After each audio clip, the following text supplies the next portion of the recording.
শরীর ঘাড় বাঁকা হয়ে শক্ত হয়ে গেছে। একই অবস্থা হাত ও পা। কাজ তো দূরের কথা, চলাফেরা করতে গেলেও হাত পা বাঁকা হয়ে কাঁপাকাঁপি শুরু হয়। দিতে হয় অন্যের সহযোগিতা। গোপালপুরে বংশগত বিরল রোগে আক্রান্ত একই পরিবারের 6 জন। অর্থের অভাবে চিকিৎসা করাতে পারছেন না তারা।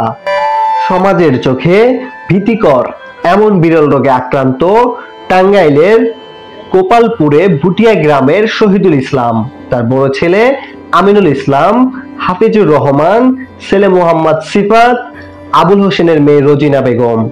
এই বিরল রোগের কারণে স্বামী স্ত্রীর মধ্যে বিচ্ছেদের ঘটনাও ঘটেছে। বিষয়টি গোপালপুর উপজেলা স্বাস্থ্য ও পরিবার পরিকল্পনা কর্মকর্তা ডাক্তার খাইরুল ইসলামকে জানালে তিনি বলেন, তারা উইলসন রোগে আক্রান্ত। এটা বংশগত রোগ। তাদেরকে পরীক্ষা নিরীক্ষা করে উন্নত চিকিৎসার জন্য ঢাকায় পাঠানো হবে। প্রথমত আমার চিকিৎসক এখানে দেখবে, আমার উপজেলা স্বাস্থ্য কমপ্লেক্সে আমার মেডিসিন কনসালটেন্ট আছে, দেখবে, দেখে উনি রোগ নির্ণয়ের জন্য এখানে যে পরীক্ষা নিরীক্ষা করা যায় সেগুলো করবে। তারপরে যদি এখানে আরও কোনো যে এখানে পরীক্ষার ফ্যাসিলিটি নাই, আরও উন্নত পরীক্ষার দরকার, সেক্ষেত্রে যদি সে মনে করে যে টাঙ্গাইল মেডিকেল কলেজ হাসপাতাল আছে সেখানে রেফার করা দরকার, অবশ্যই সেখানে পাঠাবে। অথবা আরও আছে আমাদের যে আরও যদি নিউরোলজিক্যাল আরও হয়, ঢাকা মেডিকেল কলেজ হাসপাতাল আছে। আমরা এটা দেখে প্রাথমিক চিকিৎসা আমরা এখানেই করব, প্রাথমিক পরীক্ষা নিরীক্ষা আমরা এখানেই করব। এই রোগের সঠিক চিকিৎসায় সমাজের বিত্তবানদের এগিয়ে আসার আহ্বান জানান স্থানীয়রা। 4 যুগ ধরে এরা এই রোগের থেকে আক্রান্ত, জন্মলগ্ন থেকে এই রোগটা আমরা দেখতেছি।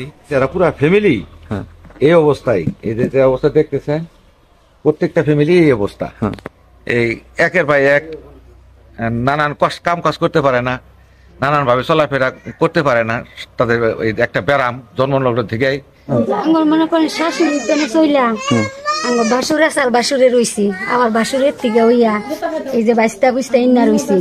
এখন বিয়া শাদি দেখাইতেছি না, ননদ আসাল হিন্না রইছি। মনে করেন পরিবারের থেকে নইয়া চার পুরি ওই যে ঘুরাইলু। মমি সিং নিছিলাম, মমি সিং এর ডাক্তারে উক ধরা হয় না। এবার এই যে মানুষজন ডাক্তার টাক্তর আইলে এই ফুফা দিয়ে টেহা চায়, আমার তো শোনা এই সামর্থ্যটা নাই, আমরা টেহা বসা তো দিবার পাই না। এভাবে যে চলে আইছে।